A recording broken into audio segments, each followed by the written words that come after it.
Saludos estudiantes, el día de hoy veremos una clase para aprender a hacer un logo correctamente. Requiero que vean el video completo. Primero voy a dar algunas recomendaciones de cómo se debe hacer un logo con algunas cosas que suelen pasar por alto al momento de hacer un logo y después les voy a decir exactamente qué es lo que van a entregar como actividad. Entonces empezamos. A ver, lo más básico es saber la diferencia entre logotipo, isotipo, imagotipo e isologo. Cuando hablamos con un cliente, por cuestiones prácticas, a todo lo llamamos logo porque la gente del común lo conoce de esa manera, ¿no? Pero igualmente es importante cuando hacemos una presentación, una propuesta, educar al cliente y decirle, bueno, su logo exactamente es, por ejemplo, un imagotipo. Eso quiere decir que combina texto, el nombre de la marca y también un icono.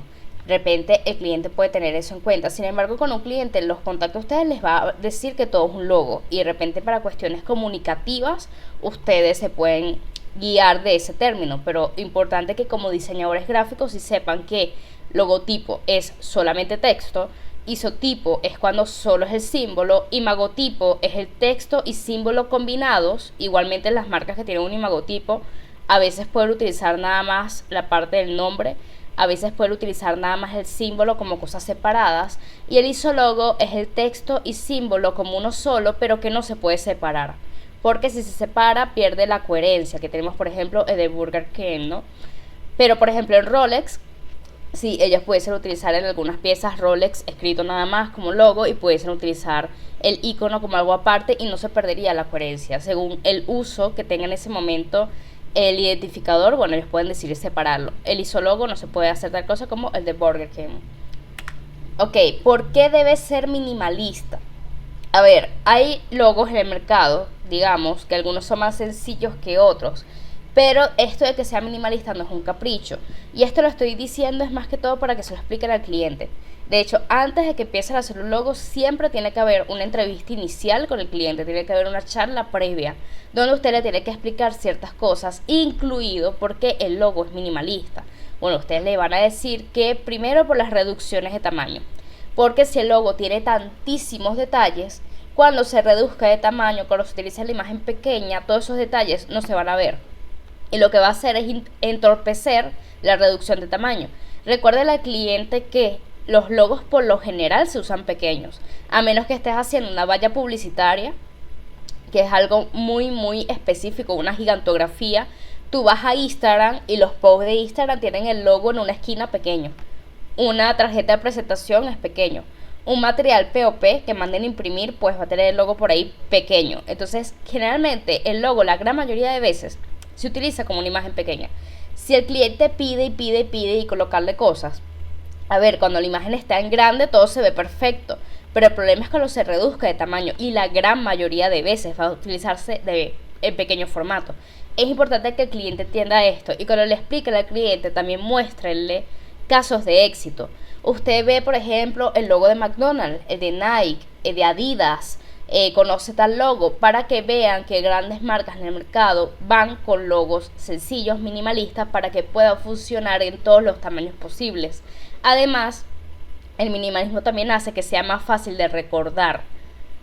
Una imagen sencilla se recuerda más fácil que algo que tiene demasiados detalles. Al final estamos buscando posicionarnos en la mente de los posibles consumidores, los potenciales consumidores. Entonces tenemos que hacer una imagen recordable y atractiva. Verán, aquí en el mercado real, ustedes sí van a ver logos de repente un poquito más que otros. Eso se puede deber a ciertas cosas. Algunos son un poquito más recargados porque algunas marcas tienen sus logos muy viejos, de repente no han hecho un rebranding, o lo que han hecho de rebranding igualmente han mantenido como la esencia original. Hicieron ese logo en un tiempo donde estaba de moda, donde la tendencia era los logos un pelo más recargados. Actualmente sabemos que no, pero bueno, marcas que quedaron con esos logos hechos de aquellos años, de repente han tratado de mantener la misma línea para que las personas no olviden el logo, no cambiarlo demasiado. Esa es una razón.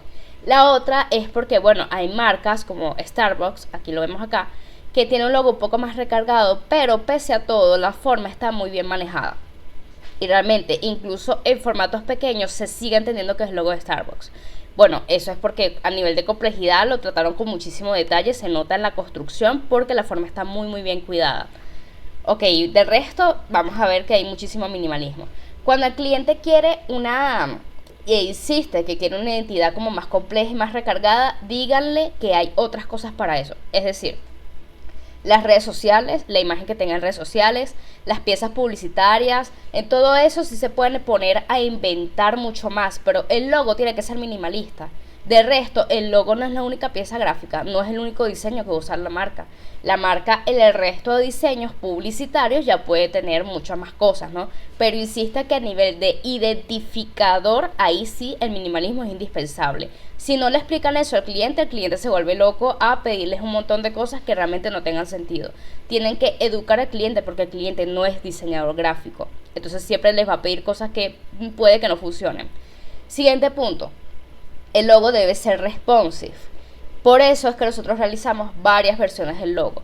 Responsive quiere decir que el logo es adaptable, que tiene cantidad de versiones para una u otro escenario, ¿no? Por ejemplo, aquí vemos varias marcas famosas que son bastante responsive. Por ejemplo, Coca-Cola, el logo en su máxima expresión, como que la versión más completa, la que más tiene detalles, tiene un montón de cosas. Ah, bueno, pero para una reducción de tamaño mayor, quitan algunos detalles e incluso tienen otro que dice nada más cola. Es lo único que dice acá. O creo que dice, sí, cola.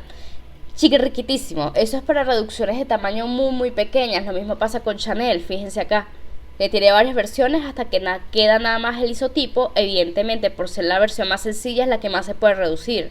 Disney, que tiene este montón, este castillo. Este es un caso, un logo, de lo que les acabo de decir, que fue hecho hace mucho tiempo, cuando de repente la tendencia de los logos era algo así súper recargado, ¿no? Bueno, igualmente ellos tienen versiones más minimalistas a dejar nada más la D. Cuando dejan nada más la D es la versión que más se puede reducir. Y así sucesivamente. Los logos responsive, los que pueden hacer este juego, son muy adaptables y lo puedes utilizar como para cualquier situación. Igualmente, cuando haces su manual corporativo, ellos especifican más o menos cuando se usa una versión y cuando se usa otra. Es que si reduces el 50% del tamaño, entonces usas la segunda, digamos. Entonces ellos hacen sus propias reglas, ¿no? De resto, no todos los logos son súper responsive, no todos los logos tienen tantas versiones de simplificación, pero entonces también tenemos la versión positiva, que es la versión en negro, la versión negativa, que es la versión en blanco del logo, la full color. Tenemos versiones, porque las versiones son importantes para que sea responsive, es decir, que se adapte. El formato debe ser vectorial, y esto no es opcional, porque hay gente que está haciendo sus logos en Canva, lo cual es terrible, porque si no tenemos un formato vectorial, estamos hablando de una imagen que puede perder calidad. Ok, cuando es un formato en mapa de VIX, es decir, que no es vectorial. Por ejemplo, algo hecho en Canva es mapa de VIX. Entonces son imágenes que cuando tú le aumentas mucho el tamaño o le disminuyes mucho el tamaño, se pixelan, pierden la calidad, y eso no puede pasar con un logo. El logo tiene que ser vectorial, por eso tiene que ser hecho en un programa para diseño vectorial como lo puede ser Illustrator. No se puede hacer logos en Canva. Aunque bueno, hay muchos emprendedores que de repente tienen un negocio pequeño y lo hacen de esa manera, pero ya por una empresa que se supone que va a hacer varias piezas publicitarias, que va a necesitar estar cambiando constantemente el tamaño del logo, nada que ver. Debe tener una construcción. Hay ciertas personas que, bueno, se confunden un poco con esto de construir el logo, cómo hacerlo. Vean la construcción como un dibujo técnico. Entonces lo van a hacer con ángulos, con líneas, con figuras geométricas, sin exagerar tampoco. Por lo menos acá, las figuras geométricas que están aquí sí justifican la forma. Todo lo que está aquí, nada está sobrando. Todo de verdad tiene un porqué de cada cosa. Fíjense, en Illustrator les voy a dar un tip para eso, muy importante. Y es que ustedes van acá y ustedes tienen su construcción, ¿no? Esta. Chévere. Fíjense, si ustedes están aquí en Illustrator y quieren hacer la construcción, yo les recomiendo que primero activen la cuadrícula, vean la cuadrícula en su mesa de trabajo y después control Y al mismo tiempo. Cuando le dan a control Y al mismo tiempo, entonces entran en este modo de trabajo que es muy para dibujo técnico en realidad. Entonces si ustedes se acercan van a ver que las líneas son súper finitas y trabajan sin relleno. Cuando se hace una construcción de logo lo deberían hacer en esta versión, en este modo de trabajo Illustrator, porque el dibujo se vuelve súper preciso, porque como es algo tan finito, tú te aseguras que de verdad todas las líneas concuerden perfectamente. Es la manera más exacta para hacer una construcción. En cambio, en la versión normal, que si quieren volver a la versión normal, control Y al mismo tiempo y vuelven a la normalidad. Ok, en la versión normal las líneas son un poquito más gruesas. Y eso parece inofensivo, pero al momento de hacer una construcción reticular muy exacta, sí les puede jugar un poco en contra. Entre más fina sea la línea, mejor. Por eso lo hacen en el modo dibujo técnico. Ok, hace su construcción y de ahí es que van a sacar el isotipo, sacan el logo, los colores. De hecho, algo muy común es que a muchos se nos hace más cómodo, en mi caso también, trabajar primero en una escala de grises y luego preocupar por cuál es el color de la marca. Pero primero la forma. Para definir la forma pueden trabajar primero en una escala de grises. Ok, eso con la construcción. Ahora, hay otras marcas que digamos son más orgánicas. La forma es más orgánica porque es más curva, es como más natural. De repente no hay tanto dibujo técnico, como puede ser el caso de esta marca que estamos viendo en pantalla. Esta exactamente. Vale, esta marca, fíjense que la cantidad de curvas que tiene, también la tipografía es como cursiva y el tema no es tanto para un dibujo técnico, pero los que tienen sus formas orgánicas aún así tienen su forma bien definida. Ustedes ven acá que estas curvas están bien, no se ven torcidas, no se ven como que hechas a pulso, sino que la línea está muy bien cuidada, la forma se entiende bien, tiene una relación con la tipografía, ok, funciona. De hecho, se pudiese hacer una pequeña construcción reticular de repente para definir las curvas de acá. Pero se entiende que por el tipo de forma que tiene, sí es un poco más orgánico y menos cuadriculado. Ok, siguiente tema, el kerning y el tracking. Primero, las dos cosas se suelen confundir mucho, pero sí son cosas que están bastante relacionadas. ¿Qué es el kerning y qué es el tracking? Cuando colocamos el logo, el nombre de la marca, es súper necesario que nos preocupemos por estos aspectos. Parecen algo muy pequeño, pero sí. Básicamente se trata del espacio entre los caracteres, el espacio entre las letras. Y eso debe ser armónico y congruente. Vemos aquí, por ejemplo, esto sin kerning y con el kerning un poquito más espaciado. Fíjense que sin kerning, la K y la E quedaron súper separadas. Y eso a veces puede pasar. No nos damos cuenta porque vamos escribiendo en automático y Illustrator no arregla el kerning, el tracking en automático. O sea, ellos tienen, las tipografías traen por defecto un tracking, es decir, un espacio entre las letras. Tienen por defecto eso, pero a veces sí lo tenemos que ajustar porque puede que alguna letra por ahí nos quedó muy separada y no funciona. Veamos en Illustrator un ejemplo. Entonces aquí, voy a quitar aquí la cuadrícula un momento. Tenemos tracking y kerning. Ok, el tracking, la diferencia entre los dos es, yo le doy clic al texto, control T, y cuando le doy a control T se abre acá el panel de carácter. Tracking es esta opción que tenemos acá. Entonces yo le doy aquí y fíjense que todas las letras en general se están espaciando, todas juntas. Entonces lo puedo hacer más espaciado si es mi intención o lo puedo hacer un poquito más ajustado. Cuando espaciamos más se llama tracking positivo. Cuando espaciamos menos se llama tracking negativo. Y eso lo van a hacer según la intención, según lo que mejor le quede a la tipografía, que no pierda la legibilidad y la sensación que queramos dar. Ahora, está el kerning, que es entre pares de caracteres, no entre todo en general. Tracking es todo en general, todos los caracteres. El kerning es cuando trabajamos específicamente entre una letra y otra en específico. Por ejemplo, acá, fíjense que escribí en automático y hay unos cuantos problemas. Algunas tipografías hay que ajustarlas más que otras. Esta es una tipografía que hay que ajustarla bastante. Porque entonces fíjense, la K y la E tienen un espacio, podemos acercarlo un poco más, la R y la N. Hay un espacio acá como raro, más grande. La N y la G también hay que ajustar esto. Entonces el kerning es apretar la tecla Alt del teclado y al mismo tiempo las flechas del teclado. Yo voy a apretar Alt y voy a darle las flechas para mover. Ven, también lo pueden hacer desde aquí, escribiendo algún número, ¿no? Entonces, por ejemplo, escribo aquí menos 38. Entonces se ajusta acá. Pero yo prefiero hacerlos como mejor con Alt y las teclas, las flechitas del teclado. Ok, entonces con eso mueven para ajustar un poco más. Hay que acercar más estos caracteres para que esto pueda funcionar. Yo creo que la K y la E también. Ok, chévere. Una vez que ya tienen logrado su kerning como ustedes lo desean, ya está coherente. Ustedes ven que entre todas las letras el espacio visualmente se ve mucho mejor, se ve igual entre una letra y la otra. Eso es el kerning ajustado. Al momento de hacer un logo, esto es indispensable.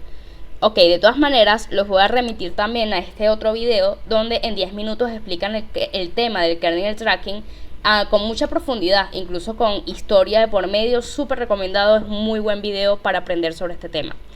Ok, seguimos.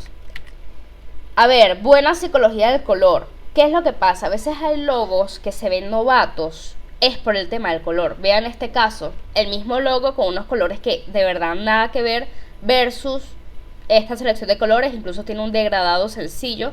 ¿Se puede hacer degradados en los logos? Sí, pero luego en el manual corporativo también tienes que colocar versiones que tengan color plano, porque hay ciertas impresiones, hay ciertas cosas que cuando trabajan con degradados no funciona muy bien. Entonces es bueno que las marcas que tienen degradados tengan sus versiones unicolores también en el manual como versiones secundarias. Bueno, evidentemente la diferencia entre esto y esto es bárbara. Buena elección tipográfica, esto está más que claro, pero sí, tiene que ser sencilla, legible y apta para reducción. Tienen que evitar más que todo tipografías como esto. Esto por un logo nada que ver. A ver, primero es una tipografía muy compleja, por otro lado no está bien construida, está hecho como libremente. Aquí no hubo una construcción reticular, no hubo un dibujo técnico, es una tipografía muy libre. Y fíjese que cada carácter tiene estos huecos de por medio. Tienen huecos acá porque es como que si fuesen brochas, ¿no? Como fuesen pinceladas. Esos huecos son terribles para la reducción. Lo único que hacen es complicar la reducción. Entonces este tipo de cosas no funcionan y a veces la usan para logos. No, vaya por algo sencillo y que se entienda bien. Si van a tener algo decorativo, por ejemplo esta que está acá, fíjense que es algo muy sutil de igual manera. Esto lo que hace es complicar todo. Complicar un bordado, por ejemplo, vamos a bordar ese logo en una camisa, imposible con ese montón de huequitos. Igualmente en la impresión, terrible con la tinta, el montón de huequitos, no. Este tipo de tipografías nada que ver. Igual las que son cursivas pero no se leen bien. Parecen letra de doctor y no se entiende qué dicen. Debe partir de un briefing. A ver, esto tampoco es opcional. Ustedes primero tienen que hacer una serie de preguntas al cliente. A ver, por ejemplo, aquí tengo este cuestionario. Ustedes lo pueden hacer, yo lo hago más que todo en videollamadas o en reuniones concisas. Sin embargo, más o menos aquí tengo lo que puedo preguntar. También lo pueden responder online, pero si ustedes pueden pautar una llamada, un encuentro presencial con el cliente o algo, se engancha más al cliente en realidad. Breve cuestionario sobre los ideales y funcionamiento de la empresa. Proviene de la palabra inglesa brief, suspiro. Usted es libre de responder de manera corta y concisa en un suspiro o más detallado. Si usted tiene un briefing realizado con anterioridad, por favor enviar el archivo igualmente. Hay empresas que ya tienen esto respondido. Entonces, si lo tienen, que lo envíen. Toda información dispuesta en este formulario ayudará a la conceptualización del diseño, enfocándonos en una sola dirección. Por más pequeño que parezca el detalle, es importante decirlo mientras sea importante para la empresa. Cualquier dato puede ser transformado en un color, en una forma, en el diseño. Entonces aquí están las cosas que yo suelo preguntar y más allá de eso, según como yo vea al cliente, le puedo preguntar algo. Por ejemplo, me llamó algo la atención sobre su negocio, se lo pregunto en específico. Pero misión, visión, valores, público que desea atraer, público que no desea atraer. Por ejemplo, marcas que venden productos muy delicados no quieren un público infantil porque los niños no van a cuidar ese producto. Entonces tenemos que hacer todo en el diseño, pero que no llamemos la atención de un público infantil. A mí me gusta preguntar qué público no desea y cuál sí desea en su negocio. A ver, empresas dentro de la competencia, importantísimo. Si ellos tienen una idea de qué marcas están en la competencia, para nosotros revisar sus logos, revisar su branding y hacer algo diferente. Porque entonces, por ejemplo, hay ciertos rubros que, por ejemplo, todas las empresas tienen color azul. Todos son azul. Seguros de vida, todos tienen color azul. Vamos a buscar algo diferente para poder diferenciar. Importante que siempre revisemos la competencia primero. Valor agregado. ¿Cuál sería su ventaja competitiva? Porque tú crees que tu empresa puede destacar.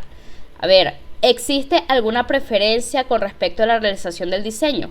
Por ejemplo, queremos solo colores planos, que sea minimalista, ¿Tiene alguna preferencia al momento de hacer el trabajo?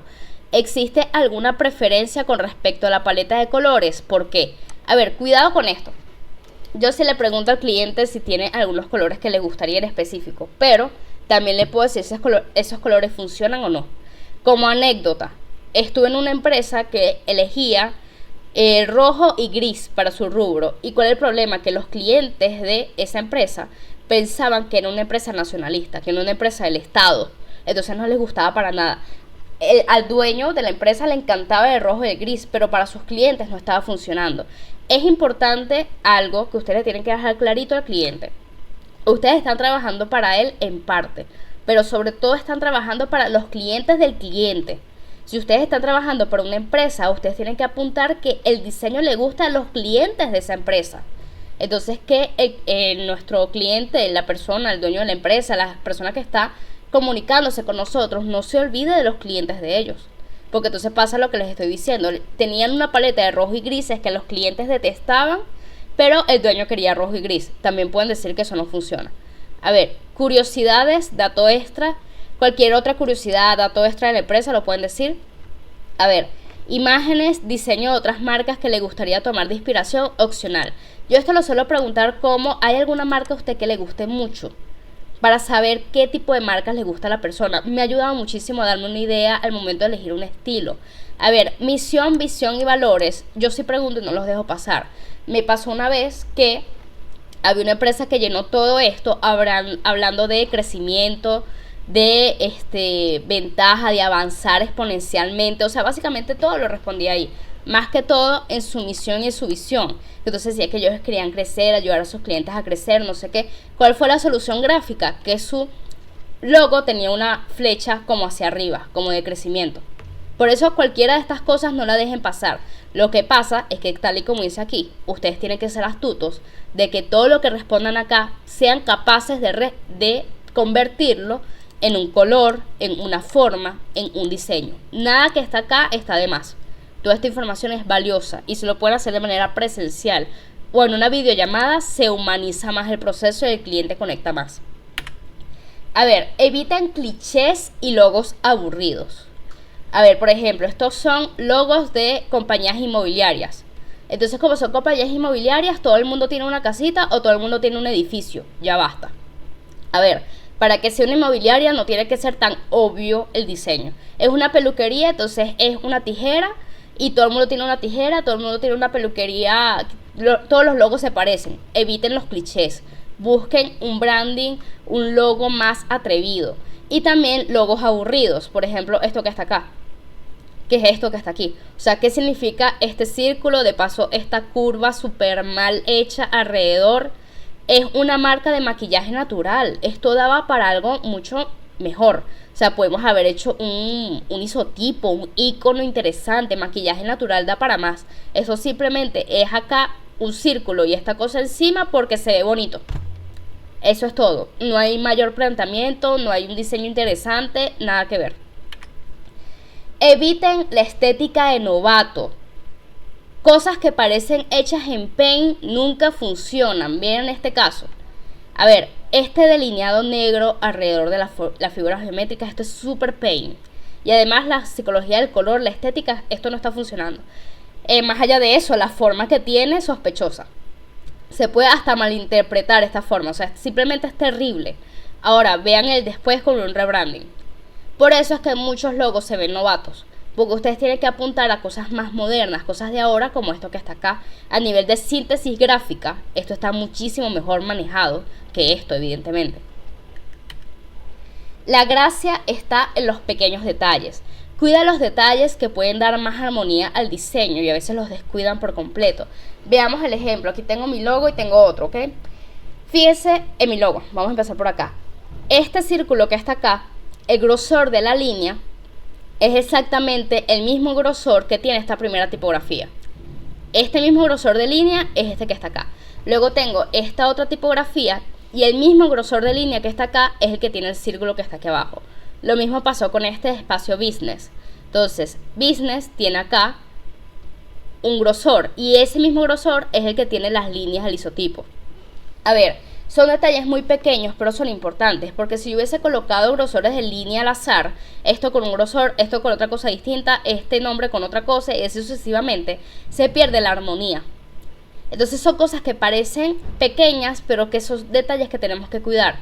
Igualmente, cuídenlos con cualquier cosita que parezca mínima, pero da más armonía al diseño. Ok, ahora, ¿qué es lo que van a entregar para esta evaluación?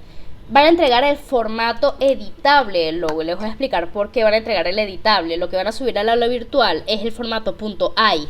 No lo van a guardar como PNG ni como PDF ni nada, sino el formato editable. Fíjense lo siguiente.